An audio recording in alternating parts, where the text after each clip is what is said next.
my pleasure to present to you the World Affairs Councils of America's Chairman of the Board, Roman Popadiuk. Roman.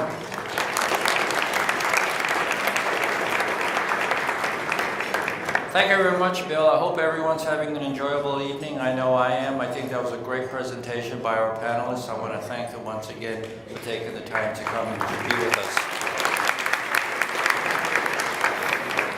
As we all know, the mission of the World Affairs Councils of America is to bring the issues of foreign policy to the American public. And in that context, the individual councils play a key role in organizing the American public, bringing the issues to the fore and having those discussions. But as we all know, councils or any organization depend on the individuals that are involved in bringing those issues to the fore, organizing, financing, etc. The Chairman's Award for an Individual Service is aimed at recognizing the outstanding performance of an individual council member throughout the preceding year. And this year it's my great pleasure to announce that the winner of this year's award is Carol Ingertson Byrne of Global, Minnesota.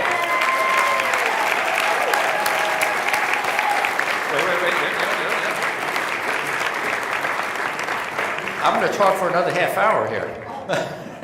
No, just kidding. Carol has been instrumental in bringing the issues of foreign policy to all Minnesotans. She has been instrumental also in her relationship with the network of World Affairs Councils throughout the United States. She's strengthened the finances of the organization, and she's strengthened the programming, all of which we're very thankful for her service. I might note that she's been in her position for a little over 20 years, and she's still 21 years old, is that? This is all good news, and I commend Carol for all her great performance, but I do have a sad note to add that she will be retiring in January of 2019, so we will be losing her services, but the mark that she's left on Global Minnesota is lasting, as well as the mark that she's left on the World Affairs Councils of America. Carol, congratulations. Please, I call you to the podium.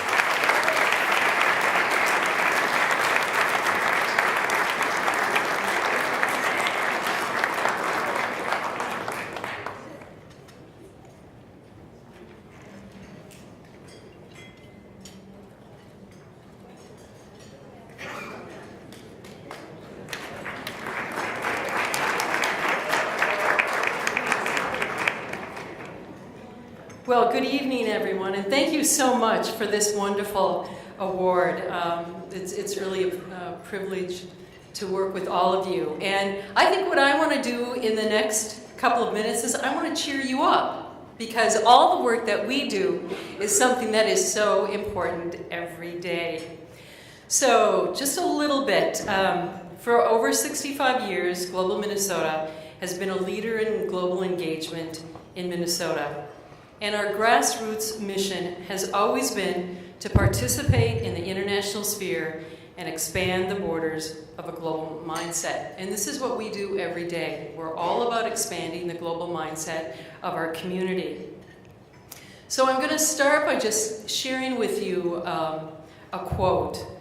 And this is from Walter Lippmann, who is the Nobel laureate and a political commentator who warned against the dangers of an uninformed public on foreign affairs in the 1915 book, The Stakes of Diplomacy, right before the First World War.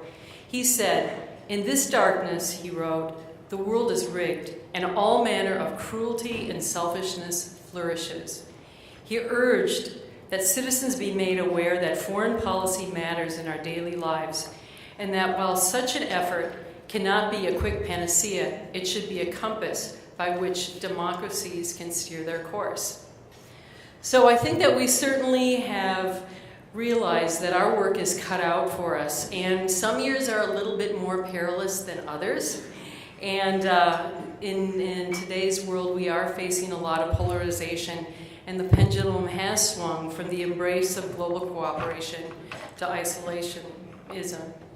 But there's some good news, and I just want to share you some good news just about our council, is that at Global Minnesota, I've been at the helm for the last 21 years, and I'm like a lot of the councils in the room today when we heard that some of you started out in 1918 and 23, and many of you are volunteers. Some of you have small budgets, and that's just like how we were when we started out as a volunteer organization. And when I took over in the council in 1996, we had a pretty small budget, and today it has increased, about 300% to 1.5 million. And that says a lot about our community, that they care about global issues. And so we're proud to be a World Affairs Council. We're also proud to host the U.S. State Department International Visitor Leadership Program. We are proud to host a very vibrant K-12 program, and we also have one of the largest Great Decisions discussion groups program in the country.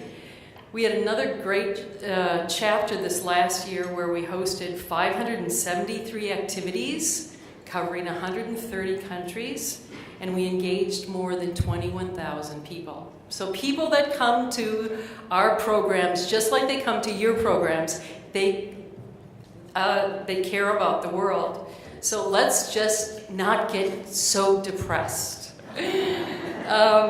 So when I Roman, you talked about me being 21 when I started this. Well, I was pretty young, but anyway, I have to say that I'm so grateful to WACA, because in those early days of my tenure as president, we were formerly known as Minnesota International Center. Just for those of you that might have recognized us with that name, WACA gave me so many tools and resources to help me develop my leadership, but also really strengthen our organization. And some of the tools that I want to highlight today are things that they're continuing to do. And I really want to encourage WACA to just see how these have really made a huge difference. So all these wonderful grant opportunities that you offer.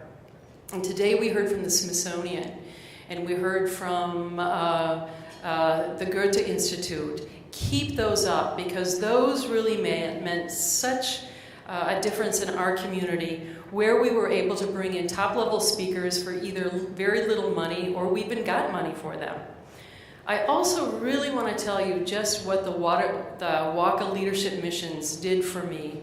I was fortunate to go to Brazil, to Brussels with meetings with NATO and the European Union, to Northern Ireland, and to Morocco for high-level meetings.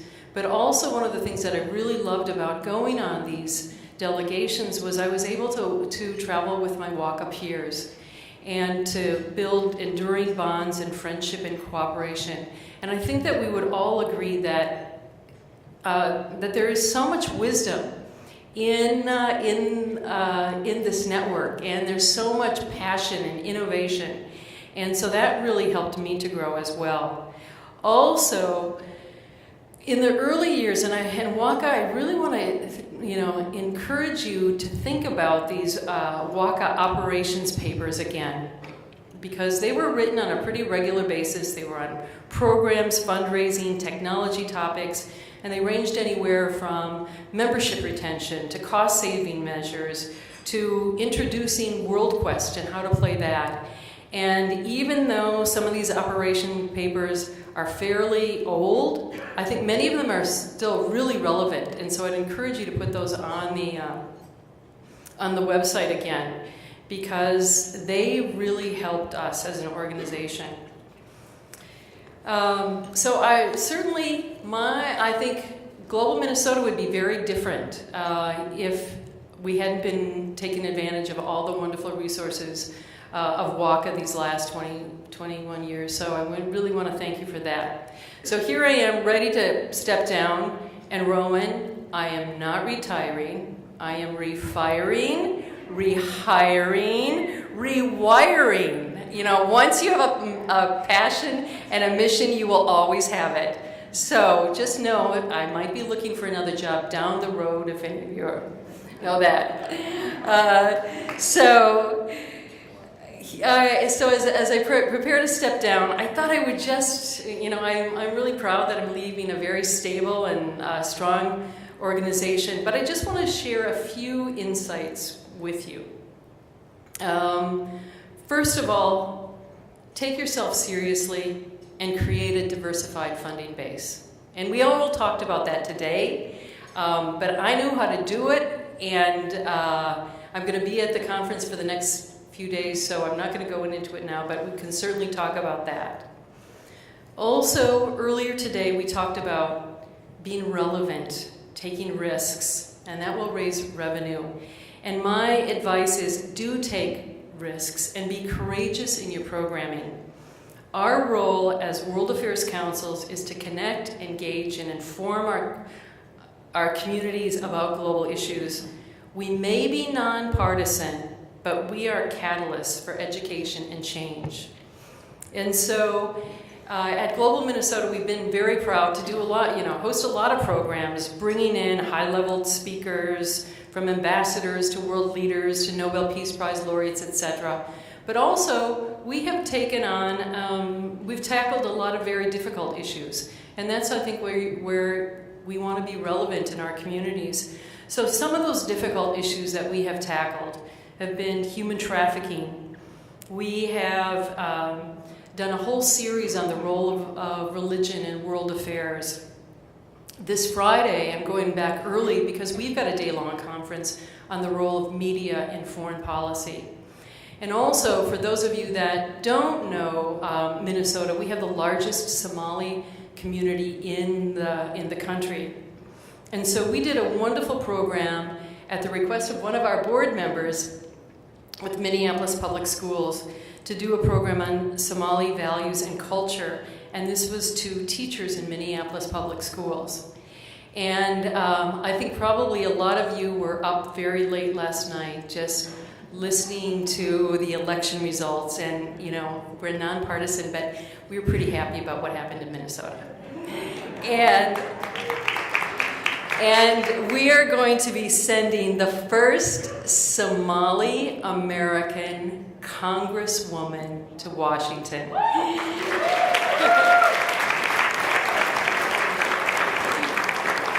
And this was her great quote today.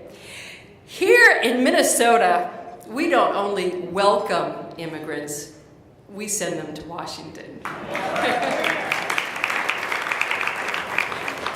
I also just want to mention that some of the, we've done a lot of controversial programs as well. And believe it or not, we've had a lot of protesters at a number of our programs. It just goes to show that these are relevant issues and people have strong opinions. But I'll never forget the first time that we had protesters. My board chair looked at me and she said, "You get out there and you bring them in." And so I did, and I even gave them dessert. But this is the important thing, is that we as World Affairs Councils, we are facilitators, we are conveners on public discourse. And I think that that's a role that we want to continue to play, especially in this very polarized world. So people that have different points of view, they want to be heard, but they also need to listen to other points of view in a safe and respected place of discourse. And that's exactly what we do at World Affairs Councils. So I encourage you to do the same. So my parting words for each of you today. So let's just talk about the WACA network. I think it's really important for you to ask yourself, what are the resources that you need to fulfill the mission and to be successful in your community? Really ask that question, what do you need? And then you have to make sure that you convey that information to WACA, because that's what this organization is here for, to help us be better in what we do. Also, if you haven't started, if you don't have a strategic plan, start one tomorrow. I mean, it's so important. We have to be so strategic in our world today. I think to WACA, continue to foster a culture of openness and free exchange so that we can learn from each other's in innovation and creativity. And set that example by sharing the strategic plan and budget. We talked about that earlier today. And also, as I said before, we're such a great network. Let's continue to find an even better mechanism for how we can share best practices and talk to each other. And so finally, where are all those emerging leaders? Just raise your hand. Where are all the emerging leaders? Come on, don't be shy. Yes.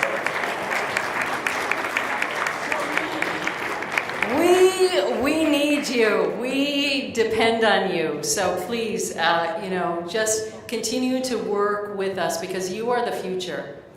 So with that, Bill, I'm sorry I took a little bit longer than I said, but you told me 3 minutes. And this is my last time I get to speak on the WACA podium, so I'm taking as long as I want to. But I want to thank you so much for this wonderful recognition.